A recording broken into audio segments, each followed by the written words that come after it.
lead us in the Pledge of Allegiance? They would love to.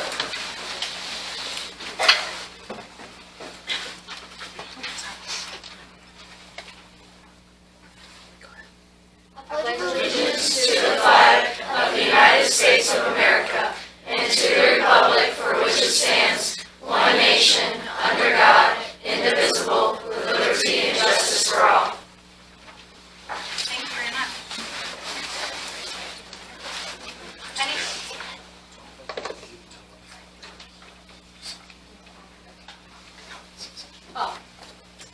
I need a motion to approve the agenda as presented.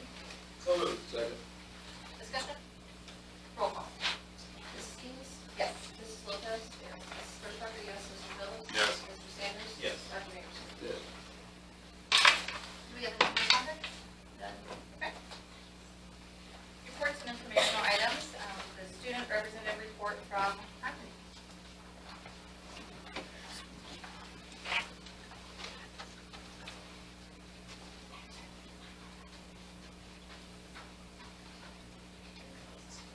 Why don't you just stand right there facing the wall? Good evening. We are here to talk about what has been going on at Harmony. I'm Adam, and I'm a 6th grader at Harmony. And I'm just tired, I'm a 6th grader at Harmony as well. So first, we have boot camp. After we come back from a long break from school, we have a character and boot camp to get the rules refreshed in our heads. I would also like to thank you for the new bleachers in Harmony cafeteria. They are much more safe. They are much easier to get up and down the stairs. There's nowhere to drop your items on the bleachers, and there are no more spoilers. Our 4th graders at Harmony have learned to use their science brain and are making paper planes and moving cars. Last Wednesday, our 4th graders went on a field trip to Belleville West to see Seussical the musical. Our 4th graders here at Harmony have also been working on book conferences. We have been learning about ancient Greece in 6th grade recently. Last Friday, 3 6th grade classes competed in a Greek Olympics. We competed in challenges including paper javelin, magnet, sticky ball, ball and basket, tongue twisters, and humming. The 3 classes were Sparta, Athens, and the Corinthians. During Christmas, the Eagle Palace passed out Christmas cards to the nearby nursing homes. Our Eagle Pals at Harmony organized a random act of kindness weekend to decorate the school with playing themes, and we are very excited for the playing themes. Sports. We just entered a great basketball season. Now we are into the volleyball and the bowling season. We would like to congratulate the 8th grade basketball team for winning the feeder tournament. The amount of cheering and support in the crowd was amazing for the MG team. Mr. Bauer did a great job with his coaching skills, and we're very excited to see how they play some regionals. That's the school that I'm learning on. Thank you.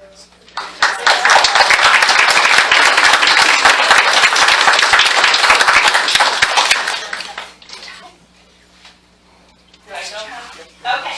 Well, as you noticed, we have a full room tonight, and that's because we brought a bunch of 6th graders. Come on up, guys. One of the exciting things that we have had introduced to our school is tons of technology, and one is our VR goggles, and we really want you guys to experience that. So guys, we're going to pull them out, and you guys are going to help our board take a tour with us.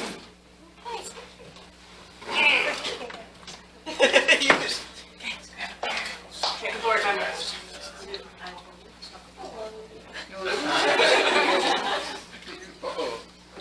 So, first, you want to make sure this is the camera, but something from your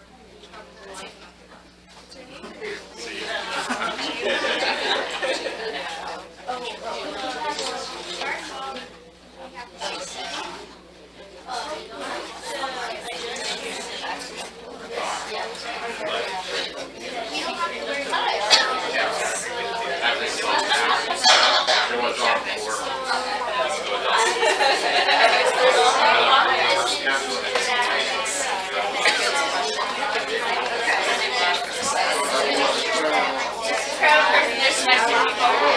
You gotta try it too.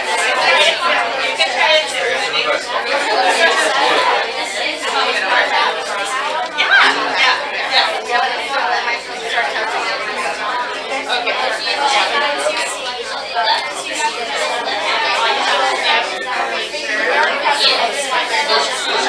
Yes.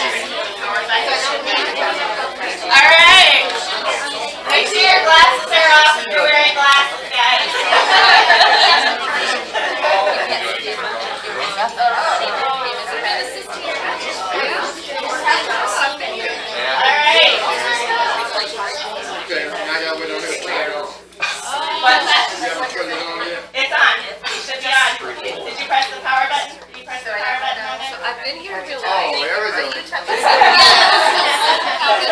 All right, so our amazing art teacher did a wonderful thing of a tour of graffiti throughout the ages. She started with prehistoric times and did a whole different lesson on that. And then she started with the Sistine Chapel. If you keep your goggles on, I will take you on a tour of where she went next.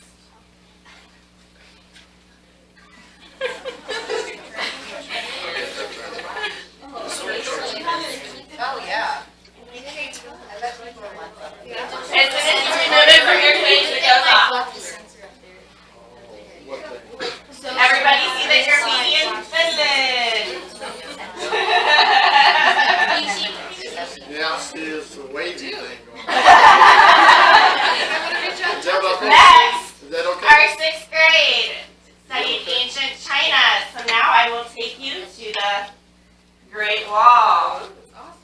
No, Spin around, guys. Spin around. Look up and down.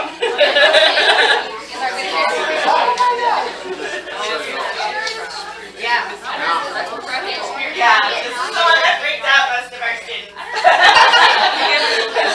If you feel dizzy at any time, make sure you take them off. Then, just so you get an idea of certain things that we can do with it, you can actually look at a cell. Oh, yeah, oh, yeah, yeah. Oh, yeah. Oh, wait.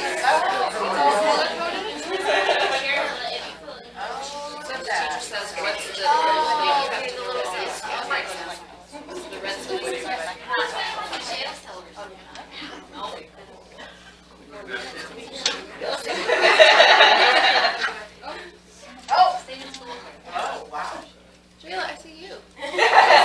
Should be floating in the air, right? Is it kind of like the I see. Yeah.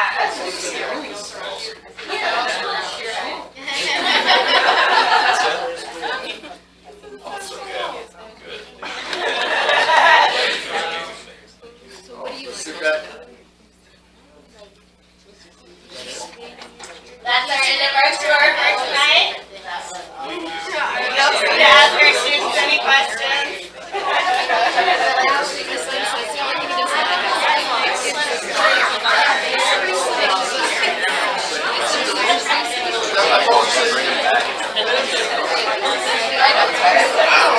I didn't know what I was looking for. What happened to the Great Wall?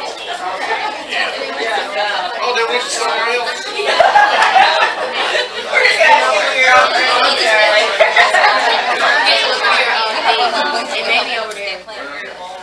Guys, it's okay.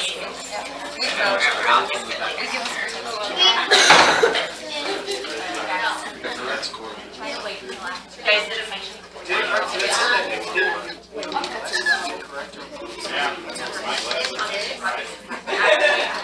Yeah, so we explained that you can adjust that, right?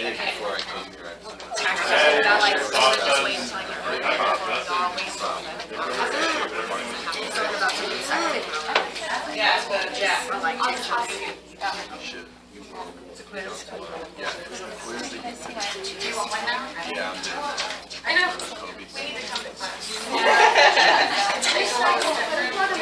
No, no matter. I'm gonna have to adjust the thing.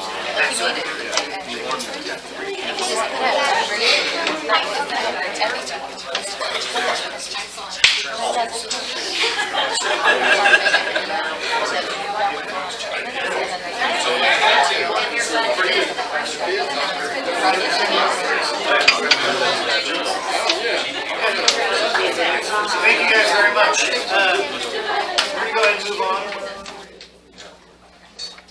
So yes, it would be superintendent report. Yeah, and before we get into the rest of my report, I do want to introduce some guests tonight. Greg and Sheila from OPA are going to talk, so I'll just, if you guys want to take over from here and introduce yourselves. And I don't know how we're supposed to follow this. That's pretty much what it's all about right here. So, my name is Greg Frost. I'm Vice President of Business Development for OPA. Prior to doing this, I was an educator, where I was a teacher, high school principal, assistant superintendent, retired as a superintendent. We had OPA in our school district.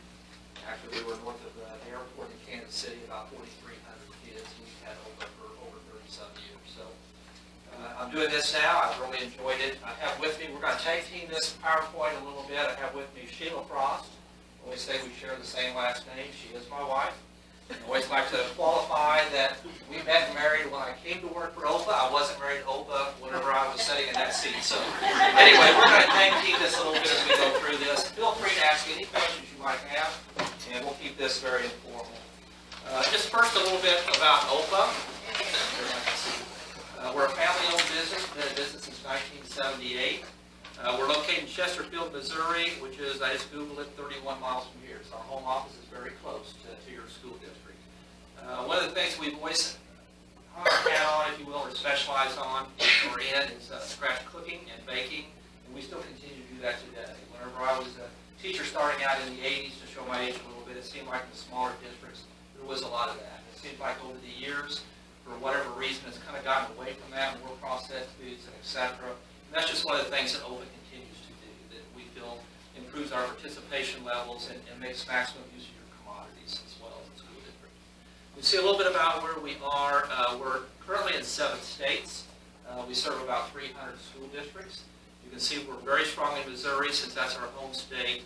To give you a little perspective, in Missouri, there's 524 school districts in Missouri. There's about 150 to 160 of those school districts that third party or contract out food service.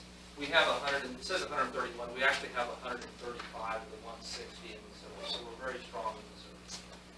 We made our next move into the state of Kansas. At that point in time, 8 years ago, there were only 4 school districts doing it in the entire state of Kansas, contracted food service. Right now, you're probably 56 out of about 62. So we've done very well in Kansas. We have 46 in Oklahoma. We have about 7 or 8 in Nebraska. We have, I think, right about 20 in Arkansas. We have 15 in Illinois. In Illinois, growth has been very rapid. We don't have any accounts right now that are really much more than 2 years of age, so we've grown very rapidly. The first 3 we got were Valmeyer, Freeburg High School, and Millstops, and then we've kind of grown from there. So, and then the newest state we have is Iowa. We have 3, and we'll have a good year this year in Iowa.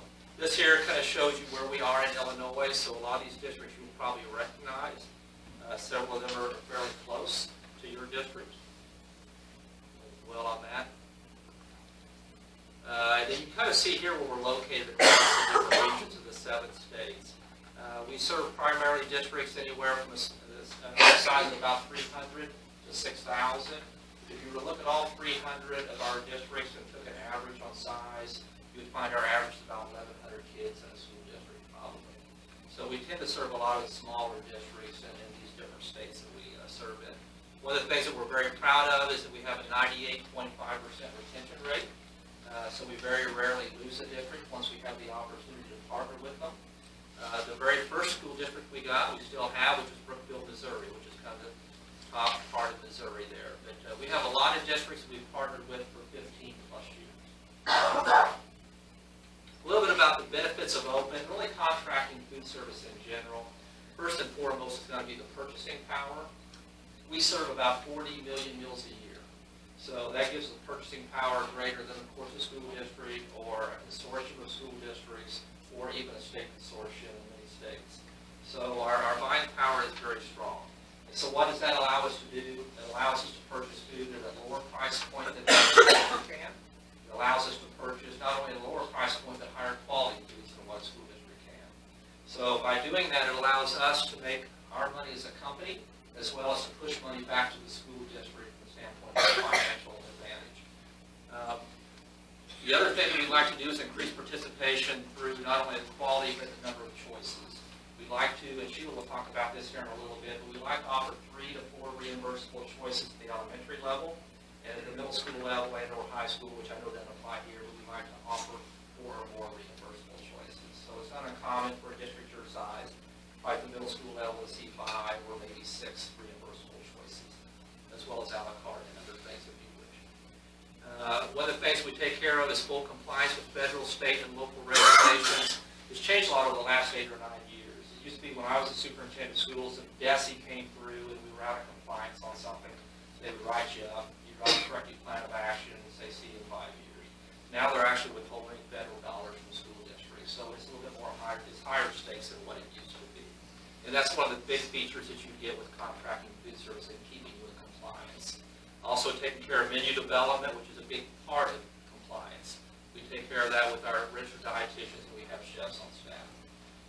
Take care of the inventory control, assist with state agency and USDA audits, which is a nice feature as well. I tell boards all the time I have a doctorate in education, but I've not had any classes in food service, and that's pretty true for most superintendents. So it's nice to have a company that can kind of keep you in compliance.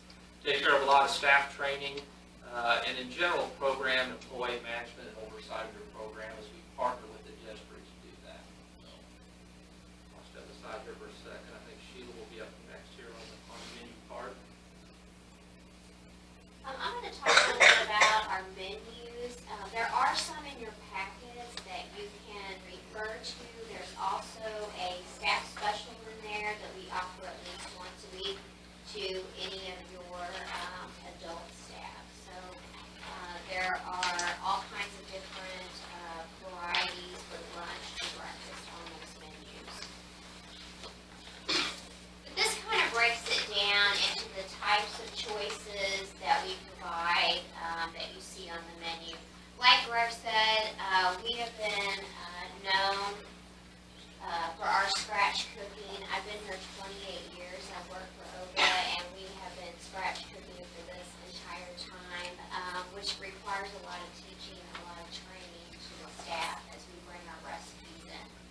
So anything that you see on our menus, such as roast turkey, meatloaf, spaghetti, even things like burritos, tacos, those are all, the meat and everything is cooked from scratch. We make those all, they don't come in foil cans or in a wrapper or anything like that. We do offer a lot of kid-friendly choices as well. Kids like pizza, they like chicken nuggets, so we do offer a variety of that as well, along with freshly prepared items. So we do see a salad every day, typically. Depending on your buildings and what your principals would like to see, it can be anything from individually prepared varieties of salads to salad bars. And we do have salad bars, junior high level, middle school level, and we do have some elementaries that have salad bars as well. So that's kind of up to your district, your principals. Open to Go, this has become very popular at all of our grade levels. It comes in a clear plastic tinge containers. We make fresh salads, fresh sandwiches, fresh wraps, along with fruits and vegetables that we put in those boxes. The students can grab those, go to the cash register, and go sit down and visit with their friends. So very, very popular among all of our different age groups. Our specialty bars, we typically see a little bit at our older levels, so junior high, high school levels. If facilities allow, this is a bar that rotates every day. So one day it might be an Italian bar with different types of pastas and sauces. The next day it could be Mexican bar with hard shell tacos, soft shell, baked potato bars, all different kinds, but it rotates all the time. A la carte is something that we offer should your district desire to do that. This choice is you can buy items individually, or you can make it into a reimbursable meal. So we offer all kinds of different things there, from sandwiches, salads, yogurts, fruit and yogurt parfaits, drinks, baked chips, all items that meet the Smart Snack guidelines for the USDA standards. Breakfast, some of the same type of philosophy at breakfast. We do a lot of scratch cooking at breakfast as well. Biscuits and gravy, that's been one of our very popular choices for a long, long time. We do a lot of eggs, breakfast sandwiches, breakfast burritos.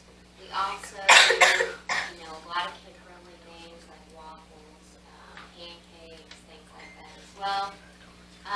Some of our older grades, we're starting to see districts, students wanting coffee bars, where we do carts out in the hallway where we're doing different kinds of coffee drinks, sugar-free flavorings. That's become very popular, along with our daily staples we do every day, a fresh oatmeal bar where kids can put in all kinds of different toppings onto their oatmeal, and we offer cereal every day. Breakfast in the classroom is becoming more and more popular at our elementary buildings. We prepare the breakfast, we put it on a cart, we roll it down to each of the classrooms, and the kids get their breakfast. When they're done, they put it back on the cart, push it out in the hallway, and we pick it up. Teachers are finding that kids, they come to school, they haven't had breakfast, they have a chance to eat, they have less stomach aches, they're attentive, they're ready to go to work. So, very popular in our elementary schools.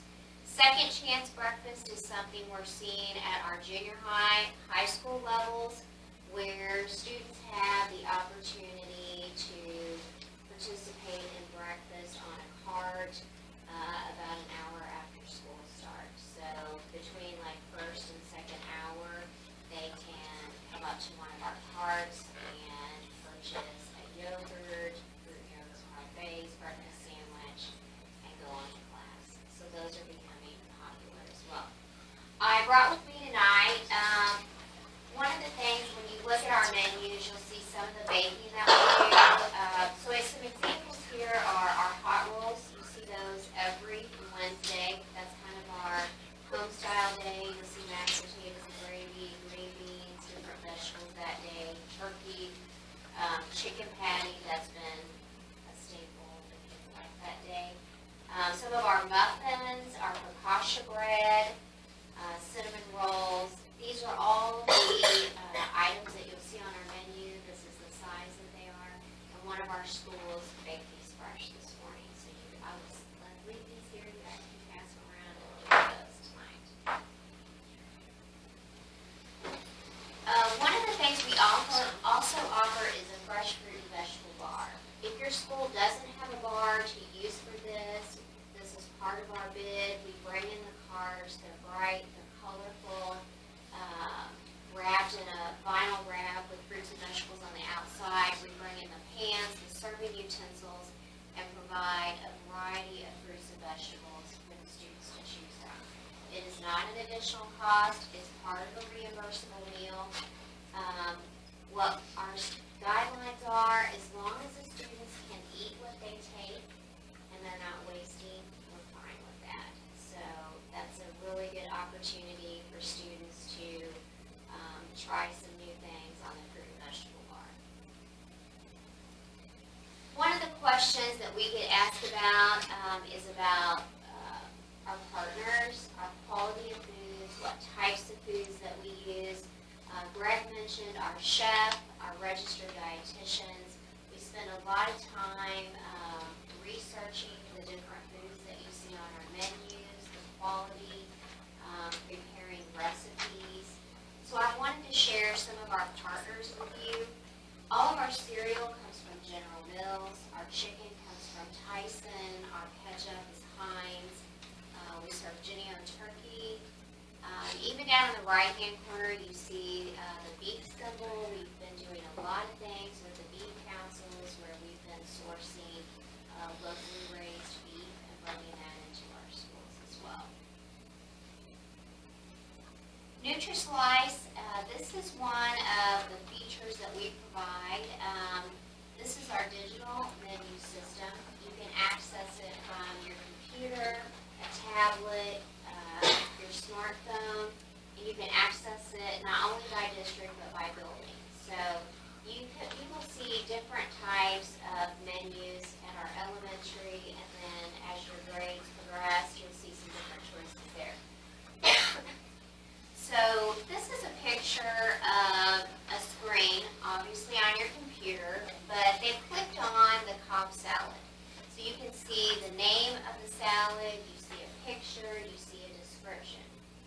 It also shows you any of the major allergens that could be in that salad. It also gives you all the nutritional information.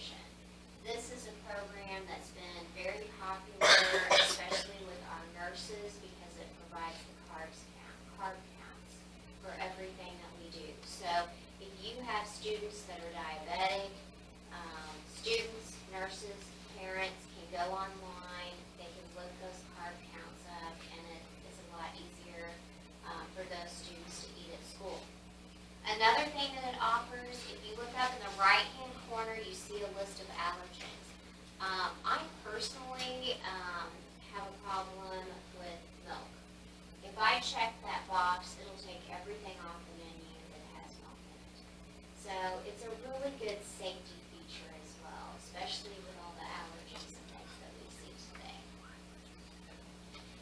Farm to School, this is one of the programs that we've really enjoyed. The kids love it. I mentioned earlier about sourcing ground beef. We also source fresh apples, fresh melons. We have some growers that grow hydroponically for us. So we're always looking for growers in your area that meet the qualifications for the Farm to School programs. Anything that you would like to do in your district, if your district has a school garden, if you have tower gardens where you're growing inside the buildings.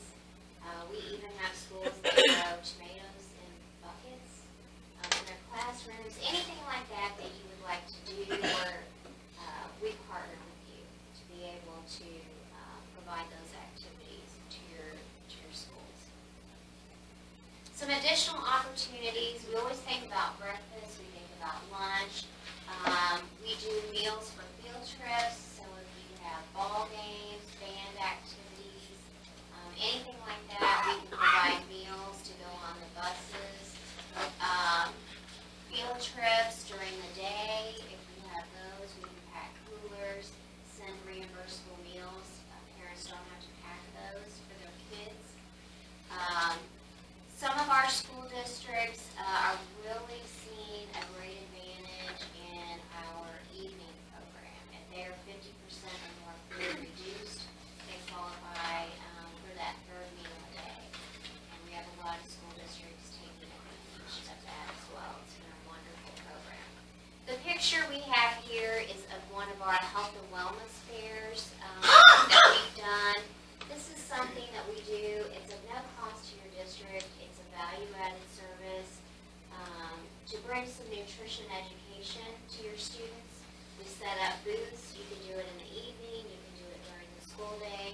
The students have the opportunity to rotate through the booths, learn about healthy snacks, healthy eating, healthy drinks, exercise, getting enough sleep, washing your hands, all kinds of things. And then we do a lot of really fun, healthy snacks that they can participate in as well. So that's a great program. It's also a good way to help you meet your wellness policy guidelines that you have to with USDA. So again, we just like to partner with your district. All of our districts have different needs. They have different staff, different types of buildings. So we partner with you on your facilities and your labor and bring in our recipes and train your staff to do those. Catering is also something that we do. If your district has any catering needs in your school district, it could be a banquet or a fruit and vegetable tray, anything that you might need, we take care of those types of things for you as well. Before we go to the bid process, are there any questions about our menus or choices? Okay. I'll let Greg talk to you about the formal bid process.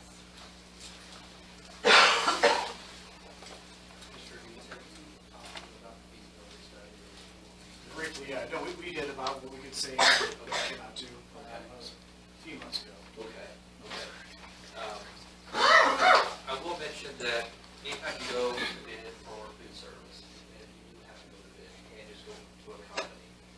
It's a USDA program, so anytime you go through the USDA bid process, it seems a little longer than some.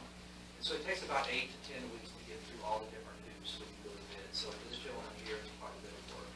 As a result of that, a lot of the school districts will pick up and do a feasibility study first. That's the service we provide, it's free of charge. We try to always be conservative on that. But in essence, the district sends in different financial information, participation information, et cetera, the labor, the we're able to crunch the numbers and kind of give them an idea. When they go out to bid, invest all that time, and then maybe get bid numbers back in and work all that available. So in your particular case, it was very positive for a district of your size. I will say you guys in this district are running about 57% participation before you factor in your academy, I believe, and I think we jumped it up a little bit. I will say too that for most districts that we serve that have like participation numbers going in, it's not uncommon for us to see 15 to 20% increases in participation. Robinson, this past year, there were about 1,600 kids based on 33% increase in participation. It's not uncommon to see some nice increases with kids, more kids eating due to more choices than what we do. So we have a lot of potential upswing on the participation numbers. So that turned in positive. Some of the things that you would need to do or decide as a board and as an administration, should you decide to move forward with the bid process, would be determine how you want to handle the employees on the employee bid models. And really the state gives you 4 options as a district to choose, and there's no right or wrong, but there are some advantages and disadvantages to each one as you look at them. One of the options would be to keep all the staff on your side, just like they are now, so they'd be on your work agreements or your work contracts. So as they would leave or retire, you would hire them back and nothing would change in that way. The second model would be just the opposite. You would move day one over to the food service management side. Option 3 would be kind of a blend of that, which you might look at your staff and think how many are vested, how many aren't vested with retirement or whatever, and you might make your decision that way. I will tell you the 15 that we partner with right now in Iowa, they all choose the transition model. And the transition model is the model, the 4th model, where all the staff that is currently with the district would stay with the district, so nothing changes for them. But as they would leave or retire over time, and for some it could be 20 or 25 years, then OPA would hire back the replacements. It would come from your community, and then there would be no hires without Mr. Heath saying that person's okay to hire in this district. So in time, that staff would just move over to OPA as your current staff would leave or retire again over time. And that seems to be the most effective model for a variety of reasons that administrators tend to pick.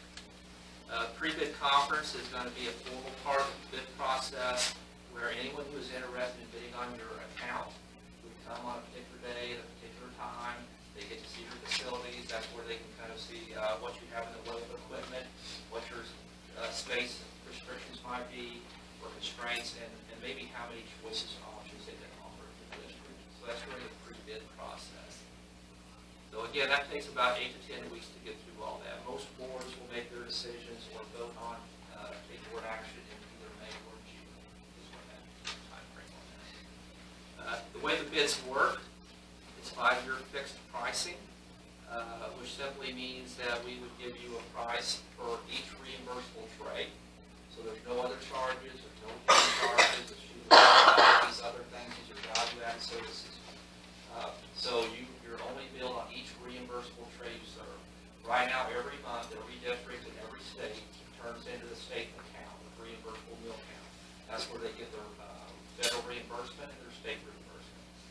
So it is that number that you turn in right now every month that we would use to bill the district on, is that reimbursable meal count. Okay?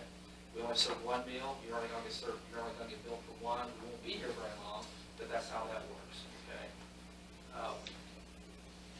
It says 5 year. Keep in mind that you can only enter into an agreement 1 year at a time. So the board would vote it in, and then you would have 4 extensions. And so every year in the spring, and then you were happy, you would vote yes. If you weren't happy, you would vote no. And then you could either go back district operated, you could go back out to bid, or do whatever you want to do. So every year, the board would vote for a 1 year extension as long as you were happy. Okay. Any questions on that? This is next to the last slide, so it's always a good slide. This here, I always add this slide. I think it's an important slide. Not only have I been a retired superintendent, but after I retired being a superintendent, I've also been a school board member for 6 years. So this is, local control, I think, is something that everybody finds as being an important piece of education too. So what is it and what is it not? The district still sets student meal prices. When we built your feasibility study, we looked at your present participation levels, and we looked at what you presently charge the students and the staff. Okay? But as a school district, as you do now, if you increase the prices for whatever reason, dollars would fall to your bottom line, not ours, because you're just, again, charged on each reimbursable trays at no fixed price, okay? So the district still sets that bill price. The district maintains control of the revenue stream, so your state, your local, and your federal revenue streams come to you just like they do now. Nothing changes in that respect. The only thing that does change, which I think is a positive, is on your expenditure side. Right now, someone probably in the central office will probably a large number or several vendor-related, food service-related vendor bills. With contracted food service, you're going to get one bill one time a month, and that's it. So we take care of all the bidding of food, we take care of all those things. So again, you're going to get one bid, takes care of all your food. You're no longer going to be doing bread bids, and you're no longer going to be doing milk bids. So that all goes away. So I can tell you personally, I thought that part was nice. District maintains control of the equipment and facilities. As Sheila stated, this is your district, this is your program. We're simply here to help partner with the district and help raise the bar. So whatever you have in place now and how you do that would stay the same. On equipment type of requests right now, someone, if they wanted equipment, would probably fill out the purchase order, they'd probably run it by Mr. Deeks, and he would say yay or nay. The same thing would happen if Opal was here. The director, whoever it might be, would fill out a purchase order, go across Mr. Deeks' desk, and he would either say yes or no, just like he does now. So the district maintains complete control of all expenditures, just like you do now. Nothing changes in that regard. District approves, again, new hires, including the director of nutritional services. So really all new hires, regardless of the model that you would select, we don't make any hires without running by Mr. Deeks to say that person is okay to hire. District sets policies and procedures, so whatever you have in place now for food service stays in place. And we utilize the district point of sale software. Whatever you use now is what we use, so there's no additional dollars that you have to spend for overhead money.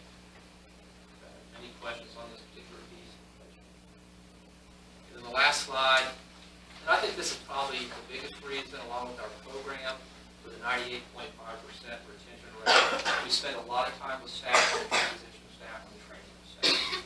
As any principal would know, and superintendent would know, if you have a curriculum initiative or anything like that, if you don't spend proper time, it's going to probably fail, or go back to the way that it was.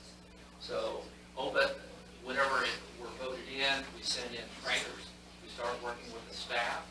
And then as it gets closer to transitioning over to our menus, we bring in directors and kitchen managers from other districts that we have nearby.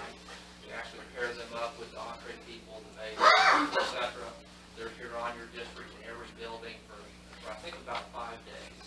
And then those districts are going to want their people back, but the trainers stay here, and they'll be here for a few weeks to make sure that everything is going well. And then at some point, the ladies are going to say, we got it, get out of here. And so we back off, but yet we still maintain a lot of support and oversight and helping them do what they need to do. So there's just a tremendous amount of training and support that takes place. What you will see whenever you would open the first day, the kids' eyes are like this, they're excited with all the different choices and the different things that they're seeing. Staff on the backside, you know, they're busier maybe than what they were before in a lot of places, depending on how much they've been used to doing in the way of baking and so on. But after a few weeks, that job gets easier. I always kind of tell superintendents and boards, kind of like having kindergartners, getting them on the bus the first week of school. I always tell my staff, be prepared, with my parents, be prepared for the bus to run just a little bit slower. It doesn't matter how many zebras I put on their shirts and how many zebras I put on the bus. It's going to take a little bit longer to get the kindergartners on the bus, but after about the first week comes by, then the buses are back on schedule. It's the same way with the cooks. They develop the routines very quickly, and we provide that support so they can do that. That being said, that wraps our presentation. What questions, if any questions, might you have of Sheila? One of the questions I have is you talk about like the transition model. So I'm assuming it's like if we did that, we would start whoever we have employed now, stay employed as part of the district. And if I understand it correctly, as time goes on, replacements and they would start to become your employees. That's correct. Now I'm assuming that the price that we pay per meal is going to depend upon how many staff are under your payroll compared to ours, correct? The way that the bid is done, if you do a transition model, there has to be a mechanism in place by the state that there is. And so if you pick the transition model, that means initially, the only person that has to be on the food service management side is the director. That's the only person that has to be. And so the initial bid would include the director's salary, it would include all the food, and some other more miscellaneous things. And then if staff would turn over, how that is captured is what they call kind of a bill back. And so let's say you have a cook leave you, and they're making $15 an hour, whatever they might be making, and then we hire someone in, then we bill back to the district what the price of that particular individual would be. So at the end of the day, the district is still paying for the staff, but what you are not paying for over time is kind of a second round of savings. As we hire other people back in, since we're a private sector and you're a public, right now you have a contribution for retirement for your cooks and so on. In the private sector, we don't have that piece, just like they would anywhere else that you might work. And so whatever you're presently paying now for that particular piece of retirement for your staff comes back to you, not to us. And so that's kind of a second round of savings. I think for your district it's not very much, but it's about $5,000 a year. So what we figured on your feasibility study in time, if you had full turnover, you gain another $5,000. So that's how it's done, is it kind of moves, the staff moves from your side to our side, but yet it has a mechanism so that we can bill back for that. Because of course, we're not allowing that up front. We just have one person on intake. So then if you have a new person that starts with you, then they would no longer be under the same retirement system that current people are. Do you have some type of retirement system? We have 401k, like you would see in the private sector, that has a company matching piece to it. So, and then we also offer, I don't think you guys offer, if I remember right, health insurance for your cooks. We do offer health in 3 different tiers of health insurance. They do pay it, but it's at a very, very low nominal cost. It's not like school insurance is $400 or $500 a month in other places. So, and then if they do want comprehensive, we can bring in a broker, we can match them up, and we can do some low cost options on that too for comprehensive. One of the things that we also allow cooks to do once they're on our side, the school district would not allow, is after they're with us for 5 quarters, we let them file unemployment. If they file unemployment on you right now, I would assume you do like I always did, and you would go and deny it. But we allow cooks to file unemployment after doing this for 5 quarters, because within the first 5 quarters, it comes back on the district. And so after 5 quarters, it just comes back on us. So over the summer months or any breaks, we let them file unemployment, which is worth about $2 an hour in addition to what they're making. So the cooks tend to like that particular feature. So that is a plus.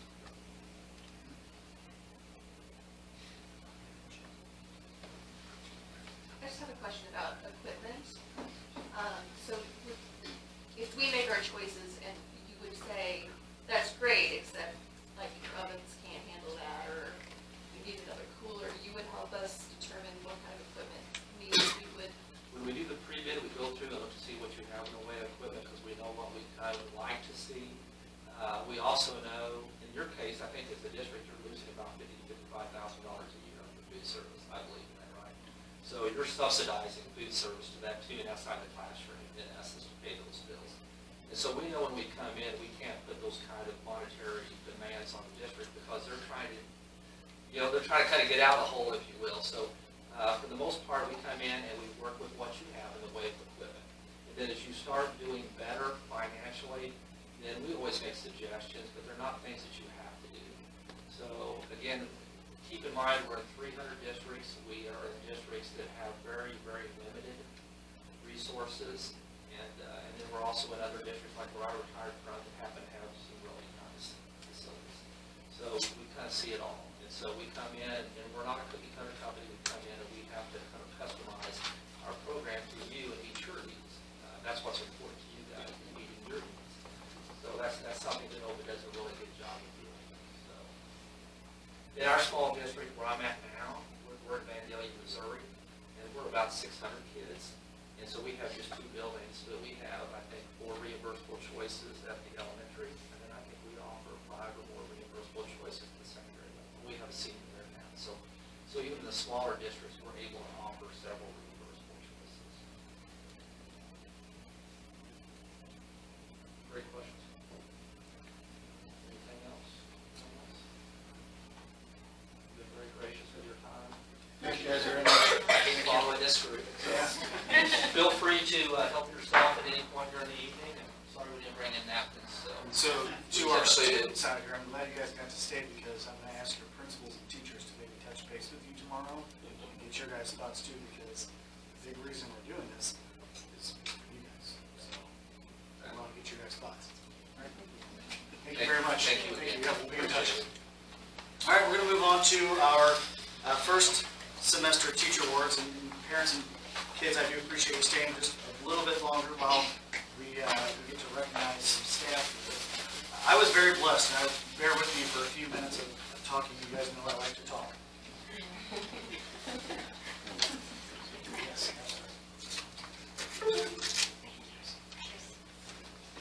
I was blessed this past week to attend the District Administrator Leadership Institute conference in Tucson, Arizona. This conference is not only fantastic because of the content within it, or because it's free. The Dali Institute pays for me to go, a variety of different reasons. And not just because it was 70 degrees and sunny while you guys were wondering if we were at school on Thursday and Friday. So I felt bad, but I had to wake up at literally 12:30, 2:30, 4:30 a.m. to check with all the area superintendents of what we were doing that morning. So that was not fun, but we stayed in. But no, one of the things I love about attending this type of conference is that it gets me out of this area's bubble, out of Belleville, out of the Metro East, out of Illinois, and even out of the Midwest to see that what we're going through and the issues that we deal with, I see all over the country that they're going through the exact same issues, whether it's a rural or suburban or urban district, whether it's California or New York or Indiana and Illinois, that we are united in issues that we deal with. And in fact, if you guys were to take a guess, and teachers, you guys can say this too, the two biggest topics that everyone talked about this year. Does anyone want to take a guess? And board, you guys guess too. Sub shortage. Teacher, well, that goes with teachers. So the teacher and sub-crisis is one. So ways we're dealing with that. Last year was school safety. Was a big thing. Along with safety is social emotional learning and trauma that our kids are coming in with and dealing with were the two big crises. So it's interesting. In one of my breakdown sessions, I was talking to the head of the State of New York's Superintendent Association. In New York, big state, a lot of districts too. Totally different area, but the same issues, the same things that we're dealing with, how are we dealing with it. And, so it's just interesting to see the commonalities we have around it. What's different, and the point I'm getting at here, what's different is that in talking, and I've heard you guys say at the board, and we're at the board conference, we're proud of what we do. We do a lot in this district for our kids. The opportunities that are provided as we're talking about things, and what are we doing for STEM? We don't have fine arts, and we don't have sports, and we got to get rid of this. The opportunities we provide for our kids is something that I'm very, very proud of. If you take recent activities, we have an 8th grade team who won the Peter Championship, #1 seed. Congratulations, Mark, and good luck. Coming up in the regionals. But then take away just not that, but then we have a math team that dominated the West feeder and then did second place, I think, in the Level East feeder, along with a spelling team that won. Our Scholar Ball team is doing great. John, I don't want to take all your things, but Too late. it made me very, very proud. And so just reflecting, a lot of it's, I think, that combined effort between the support and vision that the board gives to the leadership and the buildings and principals, but really the bulk of that work comes down to the classrooms, to what our teachers do and what our staff does for our kids. It's something I know we're very proud of. I was very proud of it. It was great to be able to reflect on that. God, we have a wonderful staff, and so it's nice to be able to recognize two of them tonight. So I told you, it was a long-winded way to get into it. To recognize two of them tonight. So I know Miss Kramer cannot be here. She's got a very sick kiddo at home. So she's not with us, but I think Ms. Coombs is going to take care of that. And so for Paul, I'll let you introduce. Go ahead, because I know you have your speech too, right, for our support staff and board. I'm going to, unless Yep,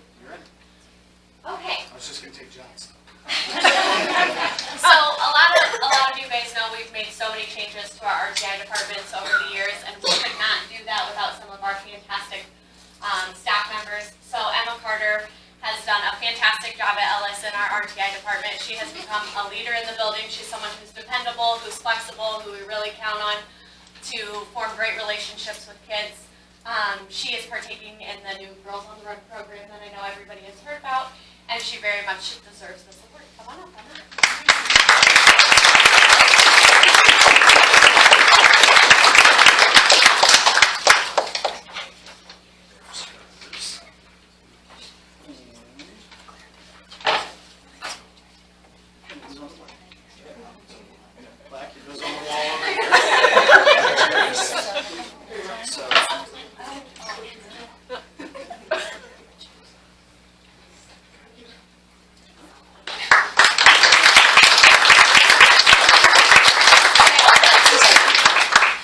Okay, so you guys know from the last several months that I've talked about Danielle so much. She has done such a fantastic job of becoming a leader in our building through the ins and the outs. I mean, if it's technology, she's been our go-to person. And not only do people seek her out, but she does a great job of, hey guys, I found this brand new tool, I want to introduce it to everybody. Or she'll let me know, hey, I found this fantastic thing I'd like to show people. Can you fit some time in somewhere for me to be able to do some of those things? She advocates for all of her kids. She forms fantastic relationships with kids. Her coworkers can't say enough amazing things about her. I could talk about her for time and time again. She's piloting our new science series, which has been a ton on her because she's kind of taken the leadership role on the technology aspect of it and looking through all of the things and answering all of my 700 questions, which I really appreciate. She brings in new things. She is the one who organized all the VR goggles and reached out to different people in the building. She brought in a green screen a couple weeks ago that she got for Christmas because her parents know her very well, and so the kids went through and did weather mapping. So she absolutely, I can't think of anyone else that deserves the support more. So,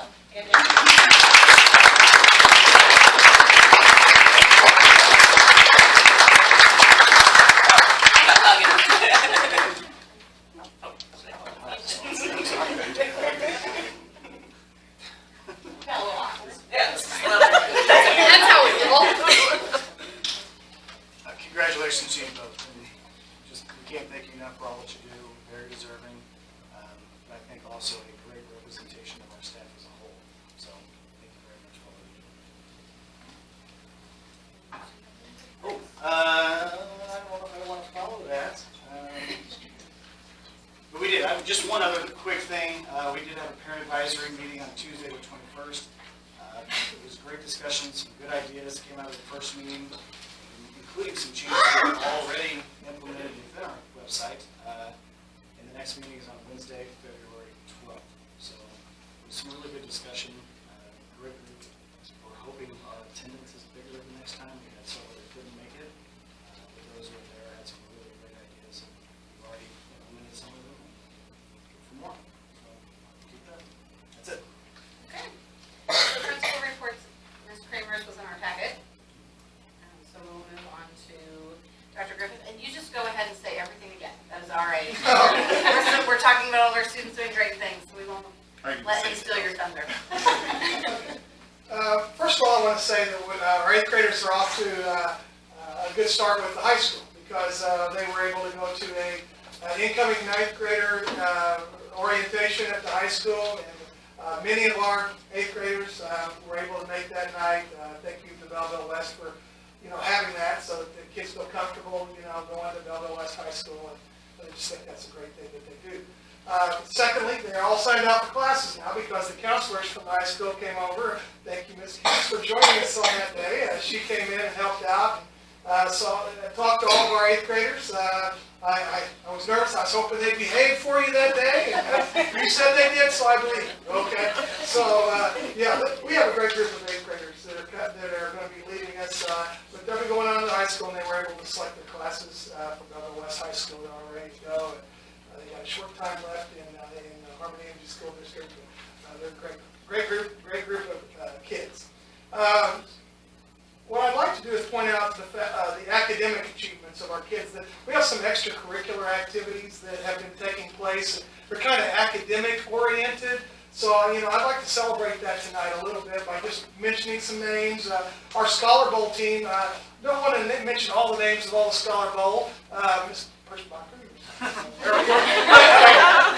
But, you know, our Scholar Bowl team is just doing an outstanding job. They're undefeated right now and going into some of their, you know, a few more challenges ahead of them, but they're anticipating that they're going to go on to the playoff round. And but our Scholar Bowl team is doing an excellent job this year. Miss Crawford is working with them, our science teacher. She's doing a great job. The Belfair Conference Spelling Bee. Alan Hong was the co-champion of the spelling bee for the whole region. So he did a great job. Josiah Partlow, Alan Hong, Ray Hong, and Wyatt Haynes, they received first place for the team award. So we did really good in our regional spelling bee. I guess that's what I need to tell you. Our 2020 geography bee we held here at our school. I want to thank Mrs. Inyard for organizing that because it was very professionally done, and I know the kids had a great time. Very difficult questions. You know, I could only probably answer maybe one or two out of the whole thing. It was really good. Very difficult questions. I'm very impressed with the job that our kids did in the geography bee. First place went to Ben Brown, an 8th grader. Second place finish went to Josiah Partlow, and third place finish went to Wyatt Haynes. So congratulations to those kids for doing so good in the geography bee. Once again, very intelligent, highly prepared students, and I was really proud of them. Okay, and then the NG Junior High math team, you had mentioned, they did dominate at the Belleville West math competition. First year ever, they go to Belleville East, and we're invited to Belleville East math competition. We traveled for the first time. And Ray Hong, one of our 8th graders, received third overall competition, third place. And I thought that was really good considering, you know, there were numerous students involved in this. So he just did an outstanding job. And then our 7th grade team and our 8th grade team received second place, both in 7th and in 8th grade. So they just represented our district very well. So I wanted to point out those great things that our students are doing. Thank you. Yeah, very proud. Amazing. Okay. You want me to go even though my kids on? If you have your brief, if you don't have one, it's good. We'll move on because it's not important. You're good. Okay. Check it out. Okay. Oh, I also do want to say, yep.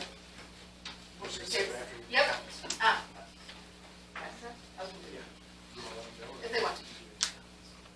Oh, right, okay. Never mind. Put a pin in that. Okay, so, committee reports with public relations, Ms. Perschbacher. Yes, we spent our time going through last year's initiatives, and then talking about what we're going to do this year, which we'll talk more with our board goals. But at the meeting, we talked about the possibility of having a write-up about our solar project, and lo and behold, from the END, the Big Sunny Edition, lovely story about our solar project. So, good press.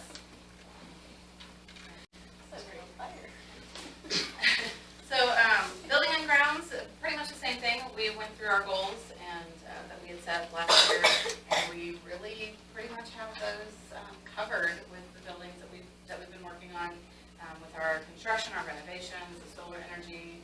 Will be well, it is going and working, so we'll have that up by the end of the year, of the school year.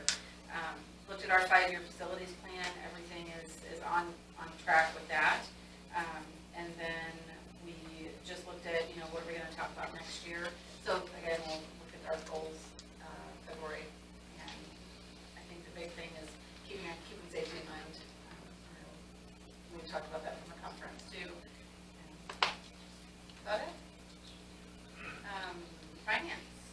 On that one, we pretty much reviewed the CDRs, what we've done over the past year.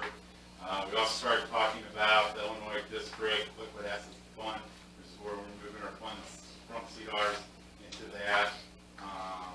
We also kind of covered the first half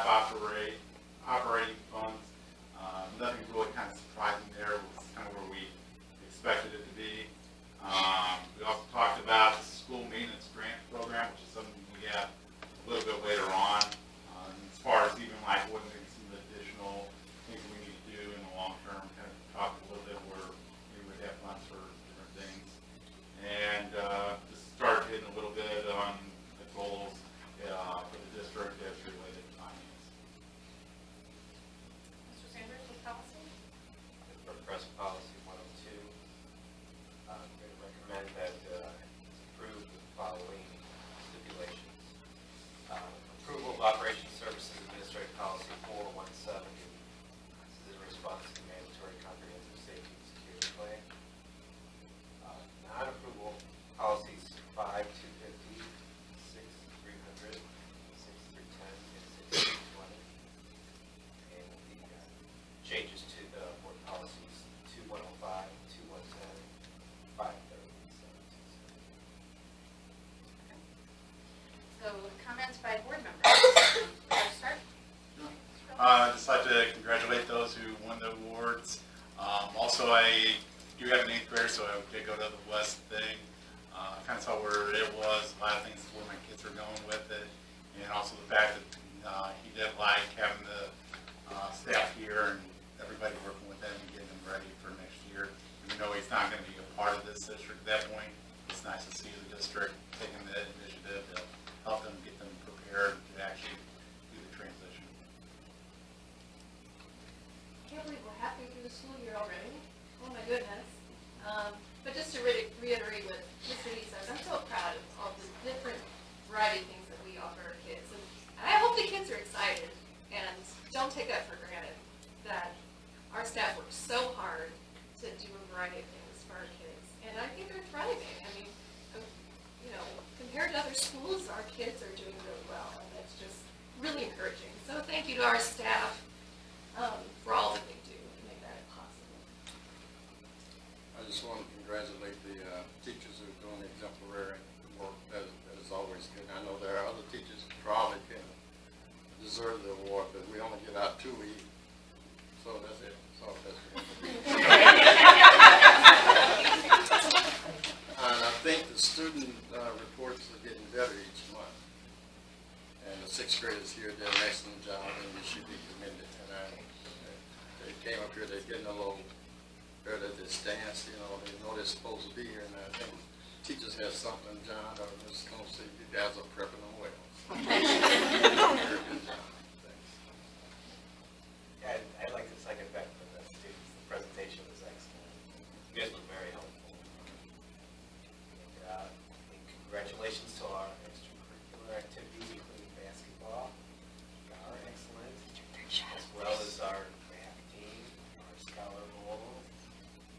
The list goes on and on. It's just been fantastic. So just, thirdly, yeah, super proud of all these kids.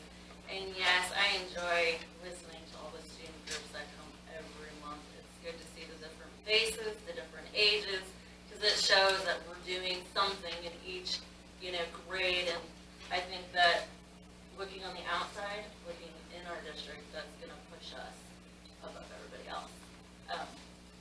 I too was at the West orientation. I thought that was great. I love the program, the relationship that we have with West, especially with the 8th graders.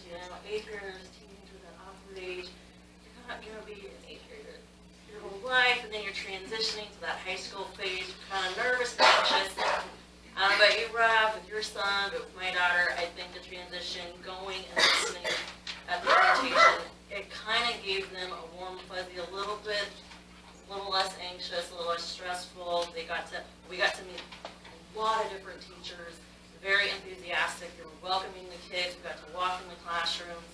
It was a really good experience. A lot of our MG kids stuck together, which chances are they might make new friends, they might not. Still okay, but the fact that they felt comfortable walking with each other down the new hallways and seeing the different things, I saw a lot of excitement. So hopefully that'll continue to freshman year. That I got an email from, I want to give a shout out to Ms. Jarvis. We got an email stating that this year's scores were one of the best overall from MG, and that was from the math department team over at Belleville West. That is excellent, what we're doing in math. Wow, amazing. Keep up the great work. All the things with athletics, I'm hearing it, even chess, bowling. I'm like, wow, I see these kids' faces, they're excited. They're like, what, this is awesome. You go to other schools and they're like, what, you got a bowling team? What? And you're like, yeah.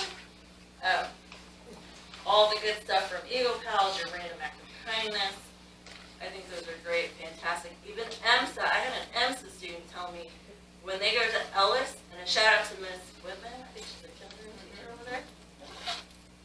Her kindergarten class impressed an EMSA student because I guess the helper that helped her, those kids, I guess, were speaking, counting in Spanish to 31. And the 8th grader came in and was like, wow, I can only count to 10. I can't let these kindergartners show me up. I was like, wow, that's pretty amazing. And you left an impression. That kindergarten class inspired that one student to learn more. And I think that's great. So that's basically all I got. Thank you to everyone for what you do. I know sometimes you want to pull your hair out because like you have those frustrating days, especially with kids. You know, I get it, but you push through it. And obviously, we got awardees here tonight. You guys go above and beyond. I mean, and I hear it.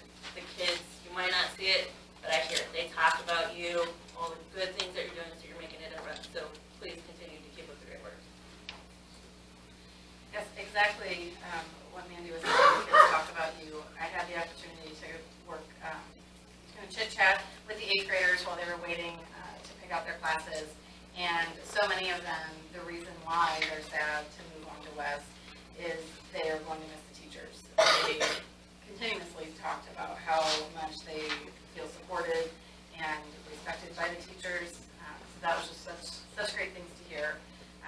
And you know, it was really, what surprised me is there were quite a few students that said they wish they could have taken summer school this summer to prepare them for high school, but it's at East, and so that they were disappointed by that. But like, could you imagine? I know when I was in 8th grade, the last thing on my mind was summer school. Like, I can't even talk my college students, my professional college students, into taking like a week of something in the summer. So it just shows that they really are excited for the transition, and I think they really do feel very prepared. And you did that for them, parents and teachers and staff and administration. You know, thank all of you for what you're doing. And I really loved the presentations tonight. They were so good. I loved the Harmony presentation that you walked us through 4th through 6th. That was great. Thank you. And then those goggles were quite incredible, and I really appreciate that the students stayed next to me to talk with me through that. So thank you for keeping them up here instead of leaving us with these goggles. So thank you very much. And to all of you, I would love for you to stay here the entire time. We welcome you, but if you do want to go home, we would not be offended if you left at this point when we get into the agenda part. We appreciate it very much.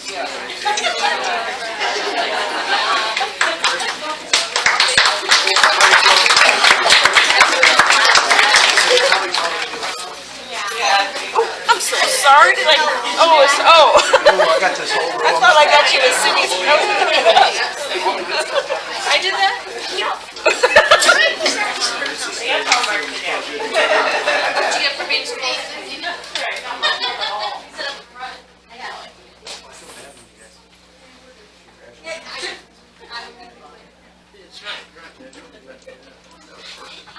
Okay. Our room is much smaller. See the back row. Alright, so I need a motion to approve the consent agenda, including approval of minutes for December 17th, 2019, approval of payroll and bills, approval of the treasurer's report, and approval of the destruction of closed session tapes occurring through July 2008. So moved. Second. Discussion? Roll call. Mrs. Lopez? Yes. Mrs. Firstbacher, yes. Mr. Phillips? Yes. Mr. Sanders? Yes. Dr. Jackson? Yes. Mrs. Keys? Yes. Okay. I need a motion to hire the following at-will employees. Emily Eubanks, a latchkey aide, Bill Armstrong, a full-time sub position, and Dominique Reed, a K-3 special education aide. The letter C was taken out. So moved. Second. Discussion? Okay, roll call. Mrs. Firstbacher, yes. Mr. Sanders? Yes. Mr. Phillips? Yes. Dr. Anderson? Yes. Mrs. Keys? Yes. Mrs. Lopez? Yes. I need a motion to accept the resignations of the following at-will employees. Heather Miller, a Harmony 4th through 6th grade special education aide, and Mary Lamb, an Ellis pre-K aide. So moved. Second.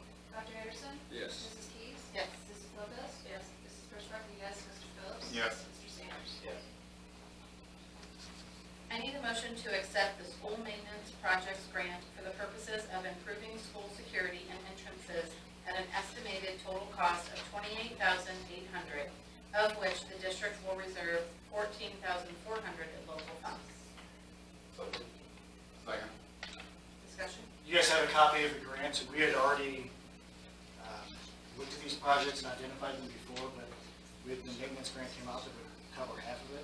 That was kind of a no-brainer to save $14,400. Let the state pay for that if we were going to do this. So, What company is doing it? so it'll be the same. We had originally worked with Barcom, and that was kind of a fiasco. I got bids from Mark St. Louis, who did all of the doors. That was the company with the summer that did all the doors at Ellis here and our entryways. Did a good job there, responsive. So he's had the bid ready for me. Things are ready to go. I just need to submit the maintenance grant, and then hopefully we can find that. These are going to be a summertime project anyways with all the work that we've done. So the grant has to be turned in by February 15th. Roll call. Mrs. Keys? Yes. Mrs. Lopez? Yes. Mrs. Bushwhacker? Yes. Mr. Phillips? Yes. Mr. Sanders? Yes. Dr. Anderson? Yes. I need a motion to approve press policy 102 as presented. Second. Discussion? Roll call. Mrs. Lopez? Yes. Mrs. Bushwhacker? Yes. Mr. Phillips? Yes. Mr. Sanders? Yes. Dr. Anderson? Yes. Mrs. Keys? Yes. Okay, do we have any building use requests? We have one. Paul Dashner would like to use the Harley Gym on Thursdays once a week for 14 youth select fast pitch softball practice. That's all. Anybody? Okay. I need a motion to approve Mr. Dashner's request. So moved. Second. Discussion? Roll call. Mrs. Lopez? Yes. Mrs. Bushwhacker? Yes. Mr. Phillips? Yes. Mr. Sanders? Yes. Dr. Anderson? Yes. Mrs. Keys? Yes. Okay, items for consideration under old business, MOU teacher supervision. Yeah, that is at a standstill. The union representative let me know that they are no longer interested in an MOU for after-school supervision, so right now that's put off indefinitely. And then the district goals, superintendent evaluation, Mr. Dean sent out an email that will be this Saturday, February 1st. So, Does that still work for everybody? Because it was the last, that was the highest rate of that everybody could actually attend that one. What time? 9, we'll start at 9 a.m., tentatively probably till noon for the admin and board with the goal setting. We will leave, but Renee will have lunch for you guys while we do my evaluation. So, yeah, that is. so for new business, we have the Harmony 175 retirement dinner. It's set for Thursday, May 7th. Real quick, I'm sorry, get under old business real quick. I'm gonna start working on the bids tomorrow unless there's objections for, is this something you still want to pursue after seeing the presentation? Actually, I don't know. After seeing the food service presentation, is something you guys want me to pursue and put it because it's, sure, yeah, it's a good amount of work. Just wanna make sure. Okay, we'll start tomorrow. Fresh Jordan food. There, and I will say, there will be multiple companies and vendors interested in our business. I've had a couple reach out of here that were interested in our awesome area, but those companies have been declining in sales and business. And this one, as we know, it will be a true. Have you been in They know contact that with any of the local, superintendents? Well, yeah, so Bell Valley and Grant who are both. They'll stay. They're happy. Yeah. And it's nice that my wife works at one of those districts in New Mexico, so it's good. She eats the food. They love the salad. Me too. Okay, I'll start working on that. Okay, yes, the retirement dinner is Thursday, May 7th, so we would all be invited to that. And I know that Renee works very hard creating invitations and decorations and planning for that event, so I am sure it will be fantastic again, and you'll be in touch with us with whatever it is you may need from us. Okay, and then LS hours for the 2021 school year, moving those. Yes, so in talking to transportation and with Ms. Kramer, looking at moving the hours up 10 minutes. So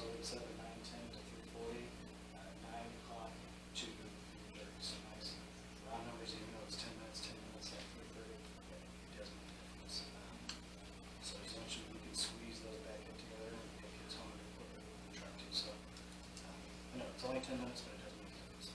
So that'll be our recommendation. We'll look at the handbook committee, right, we'll actually have our next meeting with the parent advisory, is looking at the handbook, and that'll be a recommendation for them, for you guys to approve as well. Expect that hours for next year to change. I do have one more under new business. On Saturday, we typically don't have many things to approve, but it came up when I was gone last week. A 14-passenger van has been brought up for sale. It's a used one, low miles, no one went and drove it. The company listed originally for $7,000. He somehow sweet talked about $3,500. Sorry, I was like, So good. sweet stuff. We're just doing it, but it's not. Because it's not in our line item budget, so we didn't have it, it doesn't need board approval. But it will help offset several of our other expenditures we have out in transportation, including hopefully replacing the old white van that has to be used right now. It goes back and forth into, has a cargo area in the back. So it could really help with field trips, and because it's 15 passengers or less, if we ever get it behind it, Mr. Bauer wants to take the team somewhere and drive the bus. I'd like to do that. So it's really good shape, very clean. So he's checked everything out. Where you get I think he said, what's, I'm sorry. Oh, yeah, where you getting this from? Southern Bus and Mobility in Breeze, Illinois. The vehicle was owned by a private school. They didn't drive it very much. It only has 40,000 miles on it. Wow. I drove it. It runs excellent. It's got good tires on it. Also has air conditioning. What year is it? I'm thinking it's. Well, I mean, it passed the test, I mean, the Illinois test and all Oh, that. absolutely. It was licensed in Illinois, owned by an Illinois school district. And the nice thing about it is, in the state of Illinois, it is legal to transport a group of no more than 15, including the driver, without a CDL or a school bus permit. So on days such as today, when Make sure we're no drivers short on drivers, I got the chest coach could have driven or the bowling team that if necessary, the coach could Get drive. this after. no, we did talk about it. We're not just going to throw you in and say have fun. It's still Do this after February. Well, I'm a little up against it right now because I have two drivers out with major surgery. One got deployed to the military, and I have one that's very pregnant. She called off today, so I'm running a little tight on bus drivers. So if anybody wants to- That's great. In my early career, I coached, first, and so when we couldn't get a bus, we would take two of the vans, and I've driven all over Illinois in a van, because So if I you get someone, take two vans, we take two vans, and that's 30 kids. so if I get someone to drive it, I can call and use it. I can drive it. So in a carryover from transportation, Norm and Dennis and I met this morning, and we're going to be meeting with Midwest Transit on Wednesday about our bus lease. We do need to look at the bus lease by the end of the year too. So we're going to start talking with them, and we looked at several options, and that van can help eliminate the need for some of our, at least a spare bus. We looked at maybe cutting our number of spare buses down to help release just what we absolutely need. So having flexibility in our own fleet that we own is important. So, we'll be in touch a lot more with you guys in terms of what we're recommending with our buses coming in. We have a big meeting coming up on Wednesday with Midwest Transit, and we'll see what they have to say about our lease coming up. A lot of information coming up. Anything else? I do actually have one thing that came up, because I was gone, it was my fault. But as I was gone, Arizona? as I was gone, and I have had people reach out. If you guys remember last year, I brought up the issue of the possibility of a late start or early dismissal. I brought that before, I asked to weigh in. I also brought it up to the entire region of elementary superintendents, and it was very strong, both groups, almost overwhelming, that we not consider that. I at least wanted to bring up the data if you guys have had a change of heart. The reason was Thursday highlighted that possibility again, that if a late start been an option, it would have been safer, but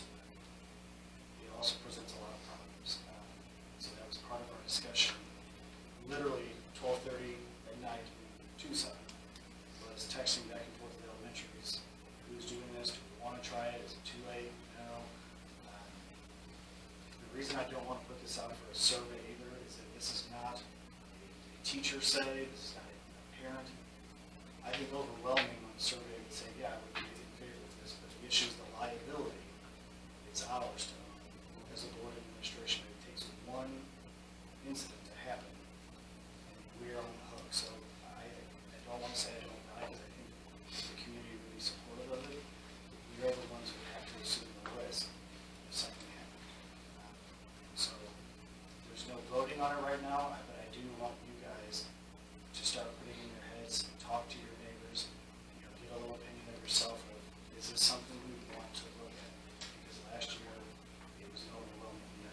I at least thought I'd bring it up again, since 201 had so I will say this, St. Clair across the board, I don't know how much your district has it, in Madison County, almost all of it. So it's very strange. Because people that I knew from Madison County just don't have that option. None of us do.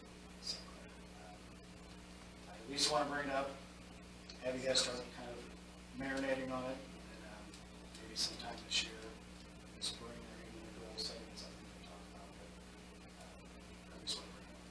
And then that was one thing I had asked everyone during registration, and it was kind of a 50-50 split. So it wasn't like a lot of people wanted to do it, and there were a lot of people with different things. A lot of people had problems that had issues.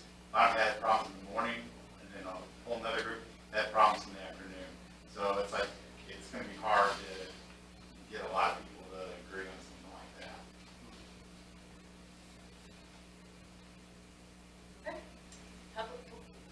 Public and employee comments, so there you go. If you wouldn't mind a comment on that, I know there were people that were critical when we had the Brady closure, that things didn't happen the way the weather predictors said it was going to happen. But I fully support the decision that was made. Had that weather come, it would not have been safe to operate. And I personally have experienced freezing rain occurring after the buses are dispatched. I used to own a bus company. It started freezing rain about 7:30 in the morning, and within 30 minutes we had 17 accidents because when the bus would stop to pick up a student, the cars couldn't stop and they crashed into the buses. And erring on the side of caution, if it saves one student being injured or worse, it's well worth it. I think that's, from my many years of experience, I think you made the right decision. And I was kind of looking more at like the virtual days than anything else. I do. That'll be part of my Friday notes to you guys, is that was a group I talked to. There's more ways to do that. Essentially, there's a superintendent from here, Illinois, that they're one of the pilot schools. His life is miserable. I'll say that. It's not going well with the community. So, it's like, all right, that's good. Good news. Yeah, he does not like his life very much right now. That's kind of odd, because just in Chicago, they had the 3 districts that were in the pilot program, and they were all saying the opposite. It's kind of weird. It could have been a situation. Yeah, you have a community member tell him in a board meeting, I hope you and your family get hit by a bus. Like, really? Like, out loud they said that? You may want to consider yeah, bizarre. Good news, then. Anyone have good news? Yeah. Public and employee comments. I want to thank you guys all for the Christmas card. I thought that was very sweet and appreciative. You're welcome. I'd like to share some good news. Of course, I've been in the business for many, many years of student transportation, but this is the first time I ever worked in a school setting where my office is in the building, and I walk up and down the halls to the restroom. I'm out watching the buses load. Your people here are fantastic. I tell you what,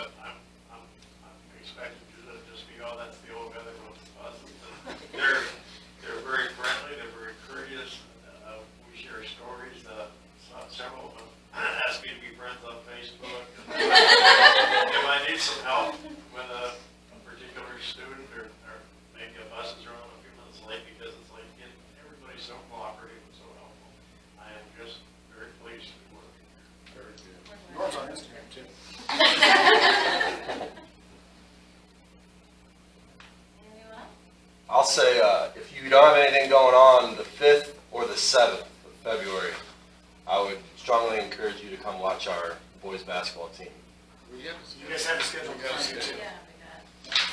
The last home game that we had here felt like a high school atmosphere. It was one of the most exciting games I've ever been a part of. So we've got a pretty talented group. Like I said, if you've got time, I would strongly encourage you guys to come watch us play.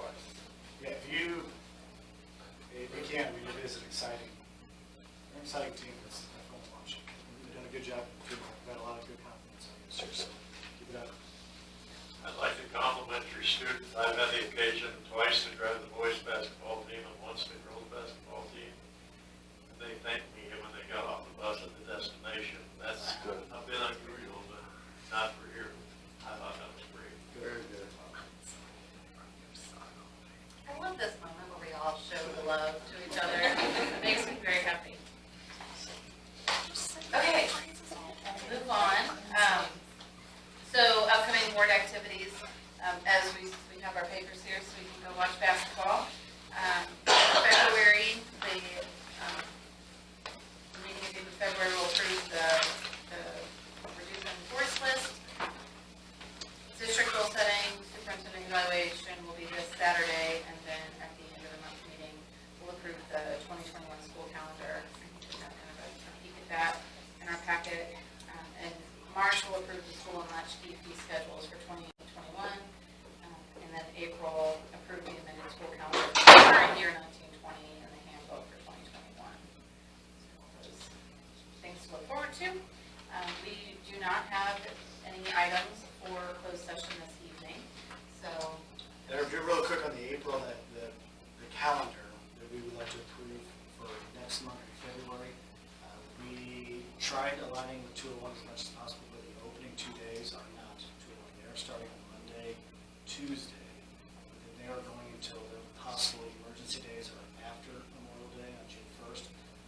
Whereas with the calendar committee and doing the teacher survey, we did ask the teachers with 3 options, and it came out to we will start Thursday, Friday with our teacher institute days. Kids on that Monday, or 201 would go in for that teachers institute. We would start Monday with kids for a full week, which they would give with 201's spring break or Christmas break. Rather than coming back, since Christmas is on Friday, I believe, rather than coming back Monday or Tuesday, we're going to stay with 201's and getting out on that Friday before the events on the 18th. So it is a long Christmas break next year. That's the way the calendar worked out, and then we'll still be done by adding those 2 days at the beginning. We will be done with the emergency days before Memorial Day and so we're not going to Jamestown. Kids go to college. And I will say, thank you guys, and Sean, Are you ready to come back to school? thank you for helping with the language on not having to do the random days off. Had we had to do random days off this year, the way the calendar worked, we would have gone to June 8th. Thank you. Thank you. It was, when I did all the random, because there's so many months, it was just, there was like 4 or 5 full months, so we had to take 2 or 3 days per month with the emergency days in June. That's been awful. So, thank you. Okay, I need a motion to adjourn. Second?